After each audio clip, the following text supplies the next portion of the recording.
But for periodic sequences, you may not be very familiar. I'm going to show you specifically just to these few examples here. What is something called periodic? A sequence will be periodic if it will repeat itself after every fixed number of terms. Now, what do I mean? Let's say you have U1, 2, 3. You realize that at U4, you get back the same U1. Now, once you get back the same number, you will expect that same pattern to continue to repeat already. Okay, this is true for every kind of recurrence relation. When you reach back the same number, the next one must start to follow the same cycle. Which means that in this particular example, your period is a period of 3 units. Okay, 3 terms make up one cycle. This is called one cycle. One cycle made up of 3 terms. Okay, so instead of like sine cosine graph, you think of it as the complete loop gives you one cycle with a period of 3 units. Okay, so how is this important? I show you with the example below on a periodic sequence. Okay, so number 4, you're going to see something like that. You won't know initially, it looks like a usual problem. You have U1, you have recurrence relation, but they ask you to state a few numbers and it's a hence. Let me try to find this out. So let me just write down for you. What is U1 first? Can I just write above my U2 for you to compare? U1 is 2. So if you look at U1, U2, U3, always note the value if it starts to repeat. At U4, it starts to repeat. If it starts to repeat, I expect U5 to now match the next number, which is half. Okay, so in this example, again, what is the period? I have a period of 3 units, U1, 2, and 3. After that, it will start to repeat.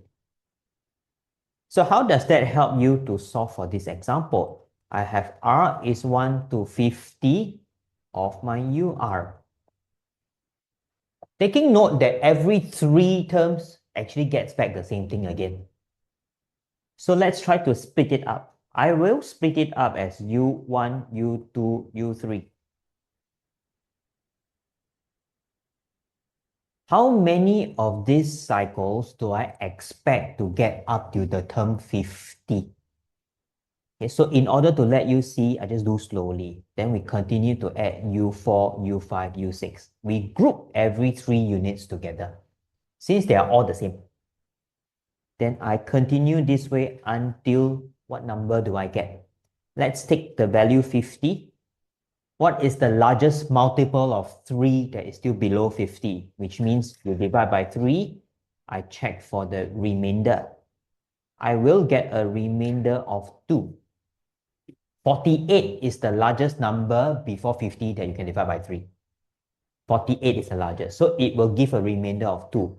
Meaning the last set of numbers will hit U48, U47, U46.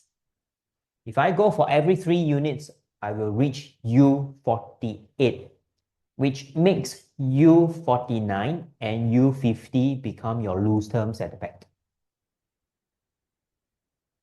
So how many sets are there? There will be altogether 16 sets of 3. 16 times 3 gives you 48. Therefore, we will view it as it's 16 sets of U1, U2, U3. Since it's periodic, we just count from the first set times 16.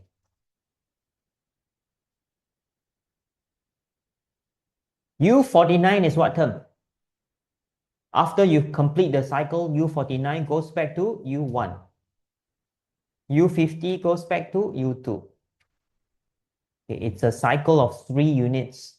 You go back to 1 and 2 again. So eventually, we will just substitute in all the number.